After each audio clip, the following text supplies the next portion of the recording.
Et on est en enregistrement. Bonjour Marc, ravie d'être avec toi aujourd'hui pour cette interview.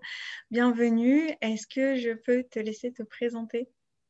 Oui, déjà, merci de m'avoir invité. C'est un plaisir. Et alors, moi, la façon dont j'aime bien me présenter, c'est de dire que quelque chose qui m'a toujours fasciné depuis que je suis tout petit, c'est de comprendre ce que c'est que l'intelligence et qu'est-ce que ça voudrait dire qu'être plus intelligent en tant qu'être humain. Et au départ, ça a été une question qui m'a pas mal challengé parce que, en gros, elle m'est venue tout petit. Il y avait une partie de ma famille qui considérait qu'ils étaient les plus intelligents et l'autre partie qui considérait qu'ils étaient stupides. Et du coup, c'était la question, le dilemme, est-ce que je fais partie des plus intelligents, des stupides ou aucun des deux?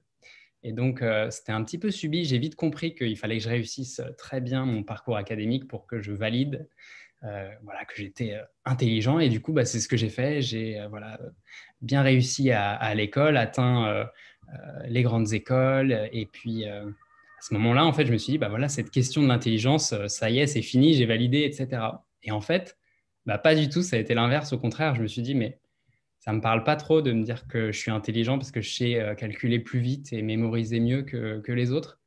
Et donc, je me suis dit, voilà, si j'essaie de me réapproprier cette question de qu'est-ce que c'est l'intelligence, et notamment dans la période qu'on vit aujourd'hui, qu'est-ce que c'est qu'être un humain intelligent et qui développe son intelligence, et je me suis rendu compte que j'apportais pas du tout les mêmes réponses et que du coup, j'étais très idiot et je restais très idiot et il fallait que je continue mon chemin de développement là-dessus. Et donc, la première chose que j'ai faite, c'est de dire, je vais continuer mon parcours académique quand même. Je vais pas tout laisser tomber. Donc, j'ai étudié les neurosciences et j'ai fait 10 années de recherche en neurosciences qui m'a permis vraiment, tu vois, d'étudier avec les meilleurs outils de l'Occident ce que c'est que l'intelligence. Donc, j'ai étudié notamment des démarches de développement personnel, de voir l'impact sur le cerveau des humains, que ce soit la méditation, l'apprentissage d'une langue, tu vois, des techniques pour mieux gérer ses émotions. Donc, j'ai regardé ce que ça faisait sur le cerveau, sur la plasticité cérébrale. Et voilà, j'ai vu qu'il y avait plein de choses qui étaient chouettes et qui étaient validées. Et en même temps, je me suis rendu compte que dans la société, il n'y avait pas forcément ce lien qui était fait entre voilà, ces belles techniques, ces belles études scientifiques et voilà, la vie de tous les jours, le quotidien des gens qui voilà, pouvaient être en grand besoin voilà, de méthodes concrètes pour, à la fois pour aller mieux, mais aussi juste pour être peut-être plus efficaces, plus performants dans leur quotidien professionnel notamment. Et c'est là où j'ai entrepris vraiment une démarche personnelle de développement. Et donc, je me suis formé à tout un tas de méthodes qui permettent voilà, que ce ne soit pas juste des idées intellectuelles pour moi, mais que ce soit vraiment un truc incarné et vivant. Et c'est là où je me suis rendu compte que l'Orient, notamment, avait une énorme valeur ajoutée parce que ça fait depuis des millénaires qu'ils savent que ça ne suffit pas de ne pas être malade, en fait. Qu'il y a vraiment quelque chose d'hyper important à être en bonne santé, à pouvoir s'épanouir, tu vois, se développer et se transformer. Et donc, je suis allé chercher plein de méthodes là-bas, du yoga, de la méditation. Et puis, j'ai quand même continué à regarder les méthodes en Europe et en Occident avec voilà, des différents types de coaching, différents types de thérapie. Là, récemment, j'ai découvert la myostésie. Enfin, voilà, il y a plein de méthodes assez chouettes que j'ai prises. Donc, j'ai plein de cordes à mon arc. Et le but du jeu, c'est toujours voilà, à la fois de moi me développer et d'incarner ce développement, mais aussi après de le partager avec les autres. Et donc, j'ai quitté le laboratoire de recherche en me disant, voilà, c'est important. Finalement, le vrai besoin aujourd'hui, il est plus dans la société que dans les labos. Donc, j'ai confiance dans tous les chercheurs, parce qu'il y en a plein, et de plus en plus d'ailleurs, de chercheurs dans ces sujets-là. Et donc, c'est top. Et en même temps, il y a besoin de créer ce lien entre la recherche et la société. Et donc, voilà, j'essaye de créer ce lien avec humilité, parce que c'est pas facile tous les jours voilà, d'être à la fois reconnu par les scientifiques, mais aussi reconnu par le grand public. Et donc, ça demande un effort de vulgarisation, un effort d'incarner vraiment ce dont on parle, et en même temps, un vrai contact avec l'humain pour, juste pour créer ces relations qui permettent un développement. Et voilà, je pense que ça te donne déjà pas mal de... Ouais, c'est déjà une bonne base. Ok, donc du coup, si je comprends bien, ça vient vraiment de cette curiosité donc depuis toujours quasiment de comprendre l'intelligence et tout ce qui se passe là-haut, comme on dit. Exactement. Après, il y a une autre chose qui m'a peut-être motivé encore plus à transmettre à partager des choses, une forme d'empathie vis-à-vis des autres êtres humains. C'est que je pense que voilà, moi, la fin des études académiques, ça a été assez difficile de vivre cette espèce de compétition à outrance où genre c'était marche ou crève et c'était un peu genre on se sentait écrasés les uns les autres. Je sentais qu'il n'y avait plus de coopération, c'était la pure compète. Et moi, c'était pas dans mon tempérament. Et donc ça, c'était pas facile. Et juste après, en fait, ce parcours académique, je suis parti justement en Orient découvrir un peu cette culture, voir ce que ce serait l'intelligence là-bas. Et en fait, de découvrir que genre, c'était complètement différent, que l'intellect était pas du tout sur un piédestal comme en Europe, etc. Enfin, ça m'a retourné le cerveau, ça m'a complètement chamboulé, ça a appuyé sur les faiblesses que j'avais pu avoir justement dans cette fin des études académiques. Et j'ai vraiment vécu un moment de perte totale de repères et de dépression dans 6 mois où c'était vraiment, j'ai vraiment eu l'impression que c'était la fin, quoi. Donc, il faut vraiment faire face à la mort. Et en fait, dans ce contexte-là, j'ai vraiment senti que à ce moment-là, j'avais besoin qu'il y ait quelqu'un qui puisse me comprendre, qui puisse comprendre qu'est-ce qui se passait pour moi. Et je ne l'ai pas trouvé. Donc, j'étais pas bien. Et donc, finalement, c'est le temps et la vie petit à petit qui m'a amené à trouver les réponses, à réussir à sortir de mon intellect, à voir que en fait, le corps a aussi une intelligence, de voir qu'on peut aller plus loin que juste des raisonnements sur la vie. Et donc, ça m'a réancré en fait. Je suis sorti de cette phase dépressive et j'en suis sorti beaucoup plus fort, beaucoup plus complet et en plus avec vraiment cette aspiration de dire ok, en fait, j'ai plus envie qu'il y ait des êtres humains qui vivent cette situation que j'ai vécue où à un moment, on est tout seul alors qu'en fait, il y a des gens qui peuvent nous aider. Et donc voilà, c'est vraiment ça une des aspirations les plus fortes pour moi de dire je peux partager maintenant que je vais beaucoup mieux sur ces sujets-là, que j'ai compris qu'on peut aller beaucoup plus loin. Ça me tient énormément à cœur en fait et à chaque fois je trouve ça magnifique. Je suis hyper touché quand j'accompagne des personnes et que je vois que voilà en quelques séances il y a quelque chose qui s'enclenche chez eux et je vois que ça y est quoi. Ils sortent voilà potentiellement d'une phase dépressive mais en quelques séances ou alors juste voilà ils sortent d'une rupture difficile en quelques séances et pour moi c'est du pain béni quoi. C'est génial. Oui. Mm.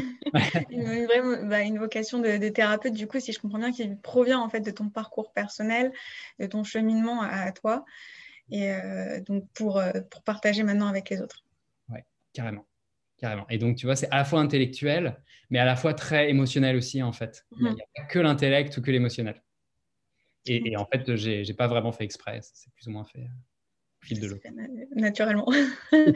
Et comment ça s'est passé donc pour toi quand tu as décidé donc, de t'installer en tant que thérapeute à la suite donc, où tu étais plutôt dans la recherche, comment ça s'est fait cette transition? Écoute, ça s'est fait assez naturellement parce que, alors il y a plusieurs choses. La première, c'est que j'avais l'habitude depuis petit de coacher. Alors, je n'appelais pas ça du coaching, je ne savais même pas ce que c'était que le coaching. Mais moi, je me souviens, par exemple, à 7 ans, je me souviens de me dire pendant la cour de récré, mais pourquoi les garçons se tapent tous dessus? Je ne comprenais pas le principe. Par contre, je voyais les filles qui discutaient, il y avait des enjeux, il y avait de la politique un peu entre elles, il y avait des bandes qui se créaient, il y avait des gens qui étaient éjectés des bandes. Et moi, j'adorais discuter avec les filles et d'essayer de comprendre, OK, c'est quoi tous ces enjeux en fait, qui sont en train de se passer? Et souvent, je me retrouvais justement avec la fille qui était exclue de la bande parce que moi, je ne pouvais pas m'intégrer en tant que garçon. Ce n'était pas possible de s'intégrer dans la bande de filles à 7 ans. En tout cas, c'était compliqué. Et du coup, j'allais avec celle qui était exclue et j'essayais de comprendre pourquoi elle avait été exclue et comment on pouvait faire pour qu'elle se réintègre. Donc du coup, ça remonte à assez loin de ce positionnement, d'essayer de comprendre les enjeux. Donc toujours en lien avec l'intelligence, mais aussi comment pouvoir aider la personne à changer sa réalité en fait. Et donc voilà. Et puis en fait, petit à petit, je l'ai pratiqué. Et en fait, dans le laboratoire de recherche, les 10 années de recherche, ça se faisait aussi en fait avec mes collègues.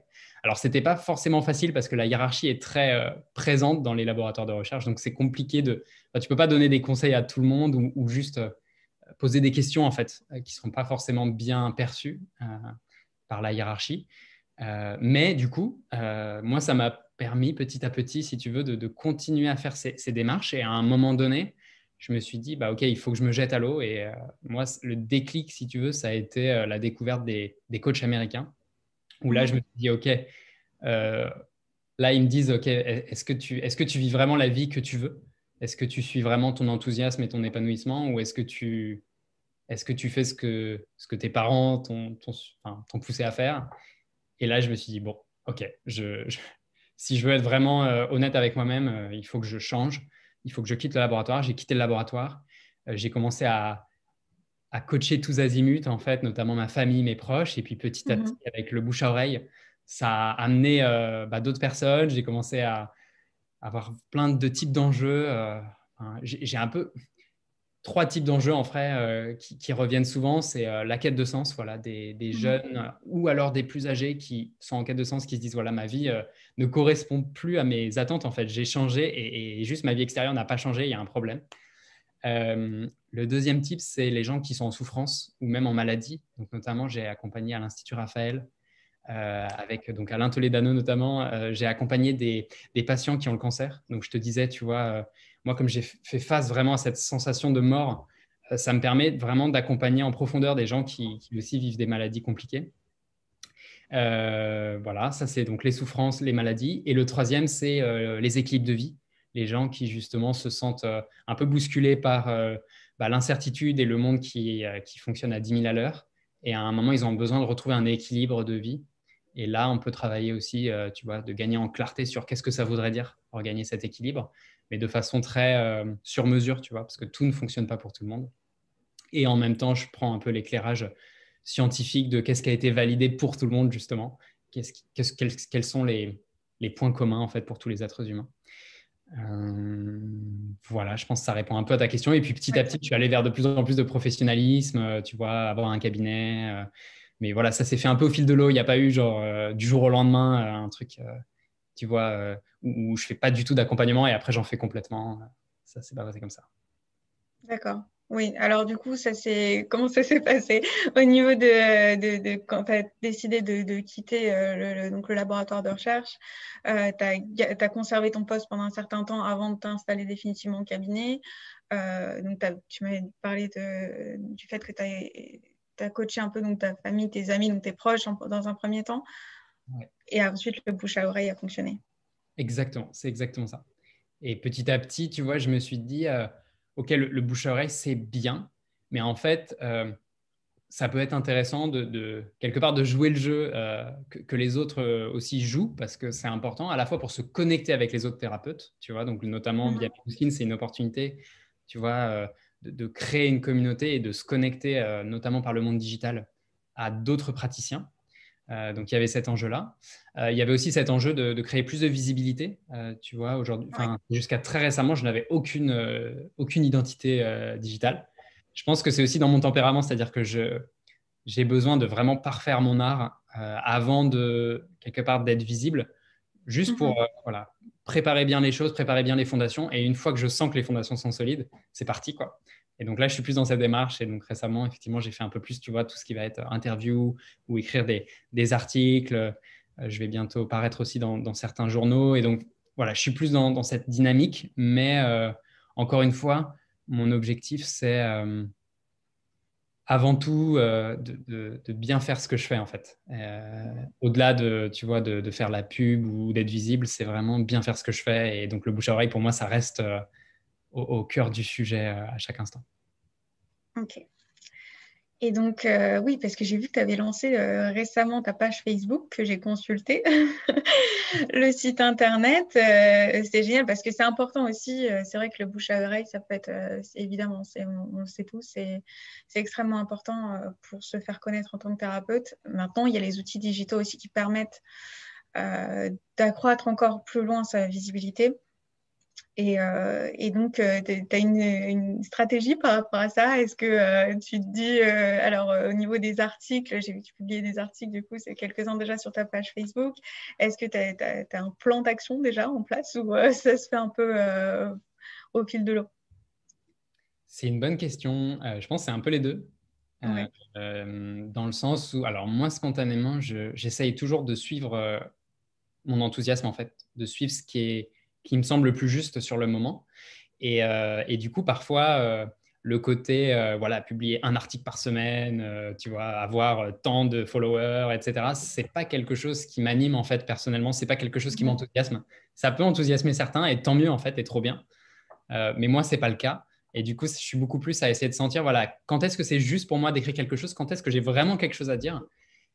Et là, du coup, j'écris quelque chose. Et voilà, donc petit à petit, je parfais mon style aussi, parce que je sais que j'ai un tempérament qui est très adaptable en fait, en fonction de la personne que j'ai en face. Je m'adapte, je peux être différent juste parce que justement j'essaie d'être vraiment sur mesure, de créer quelque chose. Tu vois, c'est beaucoup plus créer des espaces d'écoute en fait pour moi dans mes accompagnements que de me créer un espace d'expression.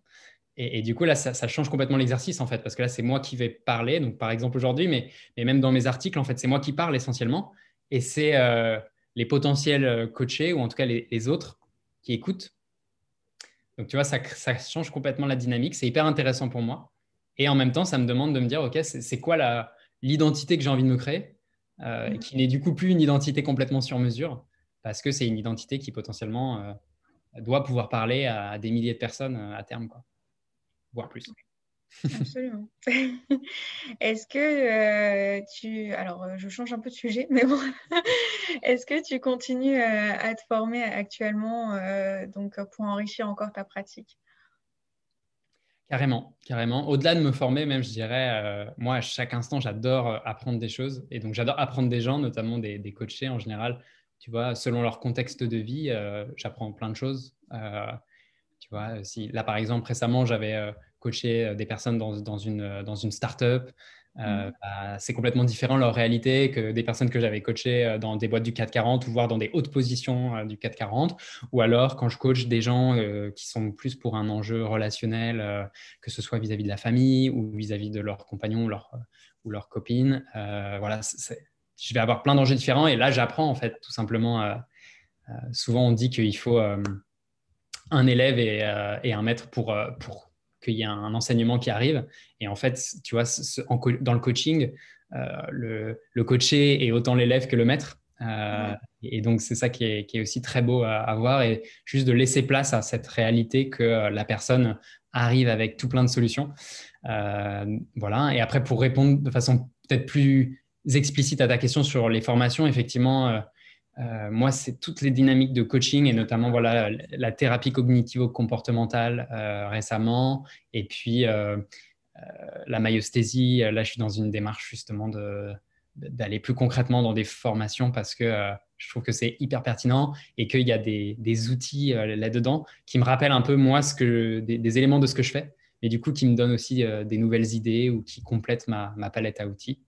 Et toujours avec cette idée que mon accompagnement soit centré autour du client ou du patient avant tout.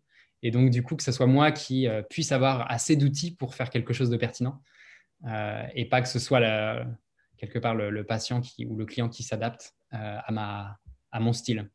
Et d'ailleurs, pour finir là-dessus, quand je sens que quelque part c'est au-delà de mes compétences, en fait, là, j'adore euh, conseiller d'aller voir quelqu'un d'autre que je connais en général. Donc, tu vois, c'est là aussi ma dynamique de continuer à créer un réseau de gens où je peux avoir confiance, où je sais que leurs soins sont puissants, voire complémentaires de ce que je fais. En parlant de réseau, Vas-y. comment est-ce que tu t'es constitué le tien, donc ton réseau professionnel? Les formations, ça peut être un bon moyen de rencontrer d'autres thérapeutes, bien sûr, mais comment est-ce que toi, tu t'es ouvert donc du coup aux autres thérapeutes pour créer Carrément. un réseau?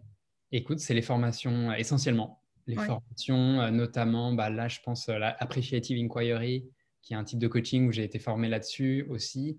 Et j'ai rencontré plein de gens en France et aux États-Unis, parce que ma principale formation, c'est aux États-Unis, en fait. Et là, du coup, c'est plus compliqué parce que c'est pas en France. Du coup, je peux pas forcément recommander. Et puis, les gens parlent pas forcément anglais.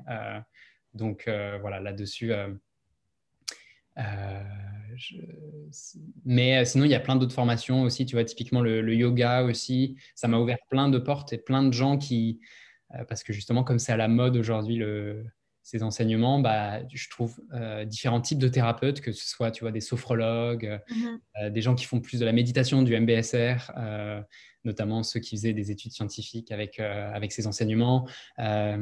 J'ai aussi tout ce qui va être des soins peut-être plus alternatifs encore, mais qui permettent de travailler avec des gens pour qui la parole, ce ne serait pas forcément évident. Tu vois, de pouvoir s'exprimer, exprimer des traumatismes, exprimer quelque chose en lien avec des maladies. Et puis sinon, des choses plus classiques, on va dire, avec voilà, des coachings exécutifs dans des grandes boîtes, etc. Et ça aussi, j'ai des réseaux, on va dire, différents réseaux. Je pense notamment à Open Opal, c'est un réseau très récent, mais qui attire pas mal de coachs intéressants. Donc voilà, effectivement, les réseaux, notamment les réseaux digitaux, clairement, ça aide. Ok, ouais, bon, pas mal de choses. Tu t'orientes vers plein de réseaux. Bon, c'est génial. Et donc, notamment Médecine, mais je pense que tu as rejoint récemment. Exactement. Qu'est-ce qui t'a amené à nous rejoindre?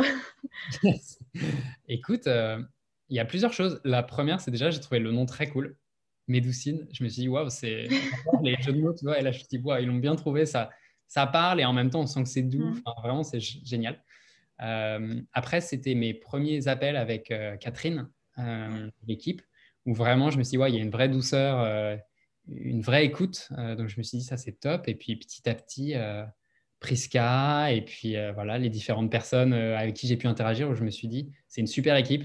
Ça me motive, en fait, de voir que les gens qui vont coordonner ce réseau aient vraiment cet état d'esprit, et, tu vois, qui incarne ce que c'est que la médecine alternative, qui est complètement différente de la médecine moderne, qui a d'autres enjeux, qui est complémentaire. Et je trouve que vous incarnez ça. Et du coup, pour moi, c'était hyper précieux. Et je me suis dit, voilà, je suis prêt à tenter l'aventure et à voir ce que ça donne. Et puis sinon, qu'est-ce qui m'a poussé d'autre? Être plus visible, être plus, tu vois, connecté peut-être à des gens qui viennent, voilà, qui ont des enjeux et qui auraient besoin de trouver leur solution. Donc voilà, c'est dans cette démarche aussi. D'accord, c'est noté.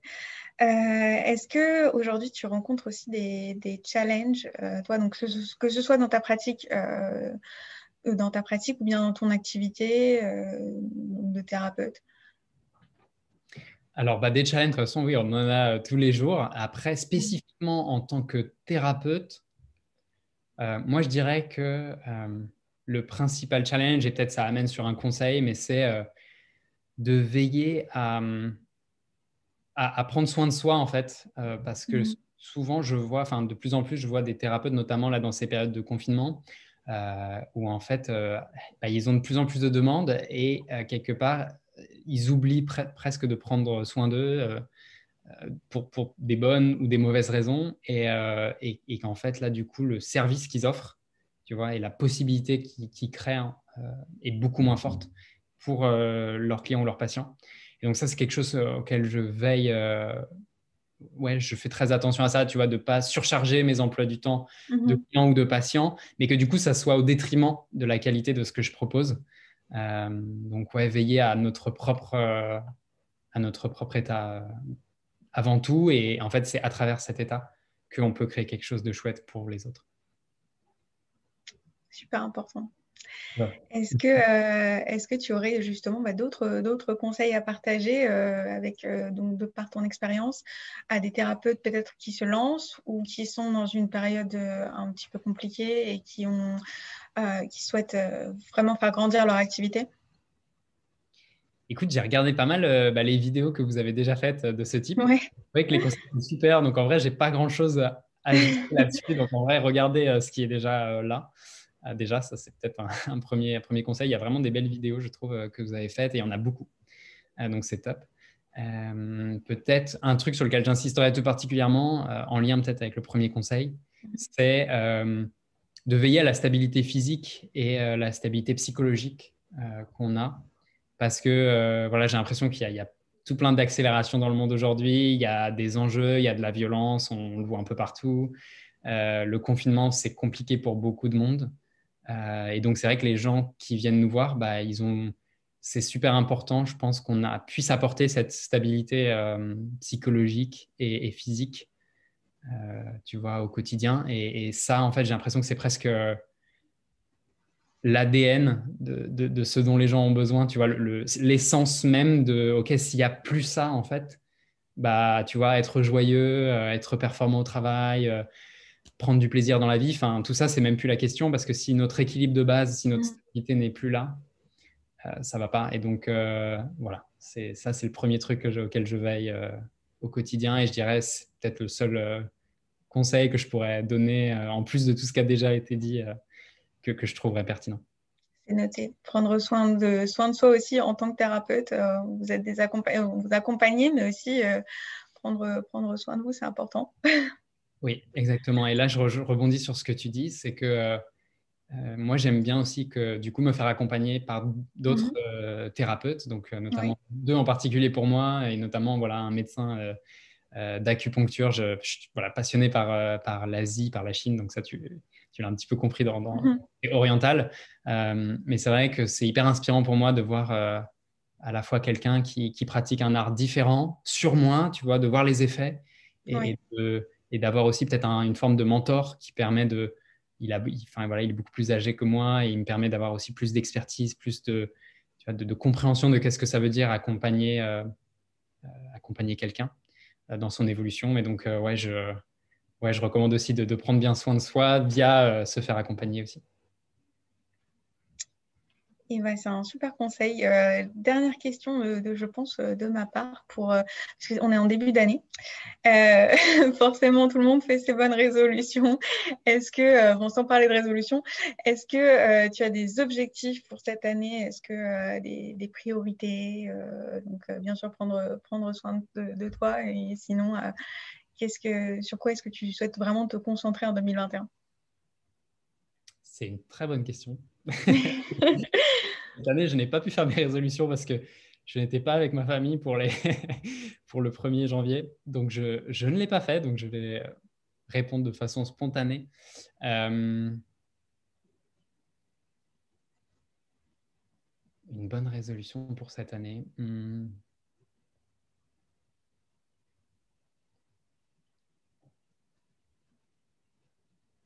Peut-être de pouvoir...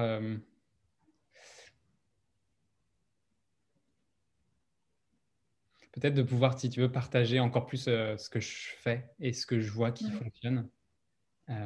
Parce que je pense que le besoin est de plus en plus grand et que je suis resté trop longtemps, entre guillemets, caché ou dans mon laboratoire, tu vois, à faire mes trucs. Et je pense que c'est important d'être plus à la fois visible, mais aussi de créer une forme de solidarité à la fois avec une clientèle ou une patientèle, mais aussi une solidarité avec des thérapeutes. Tu vois, faire un peu plus à corps ensemble pour pouvoir créer le monde de demain qui est en train d'émerger, mais qui arrive aussi dans une forme de tension, de friction dans le monde. Donc, ouais, être plus solidaire, en tout cas être plus collectif que ce que j'ai pu être via mon parcours qui m'a quand même, pendant pas mal de temps, amené à, tu vois, avoir une forme de solitude ou en tout cas de cheminement solitaire pour essayer de creuser tout plein de dynamiques de sujets. Et donc là, j'ai vraiment envie de me fondre dans le collectif pour apporter ma part, ouais, faire ma part. Colibri, hashtag, tout ça, quoi. Bon, bah, une super résolution, hein, pour 2021 et avoir une dynamique collective, ça me paraît être une bonne idée. Et tu vois, Médoucine, je vois aussi comme une possibilité dans cette dimension-là. Et j'ai vu qu'il y avait le Slack. Je commence à regarder un peu comment les gens échangent, etc. Mais je me dis que je vais probablement partager aussi un peu plus ce que je fais dans le Slack et essayer de plus interagir aussi avec ceux qui partagent ce qu'ils font. Et là, j'ai déjà rencontré, je crois, deux thérapeutes et je suis en train d'essayer d'en rencontrer d'autres. Donc, ouais, il y a une vraie dynamique là-dedans. Plein de choses à creuser. Ouais, des opportunités pour rencontrer d'autres thérapeutes et puis pour faire plein de choses. Bon, bah, c'est génial. Vaste programme. Eh oui. Non, mais il faut avancer avec 2021, voir les choses en grand et puis continuer à avancer. Ouais, ouais, carrément. Et c'est vrai que souvent, tu vois, moi, j'essaie de trouver le rythme qui Mhm. est juste. Et c'est vrai que souvent, en tout cas pour moi, le rythme, c'est pas tant une année, mais c'est plus effectivement 10 ans, tu vois. C'est 10 années, qu'est-ce que je fais? Et donc là, les résolutions que je te donne, je sens que c'est quelque chose de long terme et qui va se créer. Donc cette année, ça va, ça va commencer, mais voilà, petit à Ouais. petit, ça va augmenter. Et c'est vrai que j'aime bien cette démarche, tu vois, de l'escalier. Petit à petit, tu montes, mais c'est stable en fait. Mhm. Je ne vais pas faire des grands, grands sauts de voltige. Je préfère voilà, monter doucement et sereinement euh, et voilà, créer quelque chose de durable et qui peut avoir du sens pour les gens que j'accompagne. Et je pense que de plus en plus de monde, de plus en plus de gens ont besoin de, je te parlais de cette stabilité, mais aussi voilà, de sentir que la terre est sous nos pieds, quoi, de sentir que c'est dans cette incertitude, dans ce chaos digital, d'information, tu vois, tout change très vite, etc. Et ben la terre est quand même sous nos pieds, on est quand même en train de, tu vois, de gérer, on a de quoi nous nourrir, on a de quoi vivre, on a de quoi s'exprimer, on a de quoi s'épanouir, notamment professionnellement. Top. Du coup, ouais, j'hésiterai pas, moi, de mon côté, pour entrer dans cette dynamique collective, ajouter sous donc, l'interview les liens pour que éventuellement les thérapeutes qui souhaitent entrer en contact avec toi puissent le faire. Donc, ton site internet, Facebook, ton profil Médecine, et Trop, puis, bien évidemment, sur le Slack des thérapeutes. trop bien. Écoute, bah, n'hésite pas, c'est avec plaisir toujours voilà, d'échanger. Et voilà, ça fait plaisir quand les gens viennent à moi et moi, ça me fait plaisir d'aller vers eux aussi. Donc voilà, les deux sont possibles. Donc et ouais, n'hésite pas à donner les liens. Bah, merci beaucoup en tout cas Merci pour ton beaucoup. retour. Et puis voilà, je ne manquerai pas de te faire parvenir l'interview une fois qu'elle sera publiée sur notre blog. Trop bien. Et en tout cas, bah, je voulais vous remercier pour l'initiative que vous menez.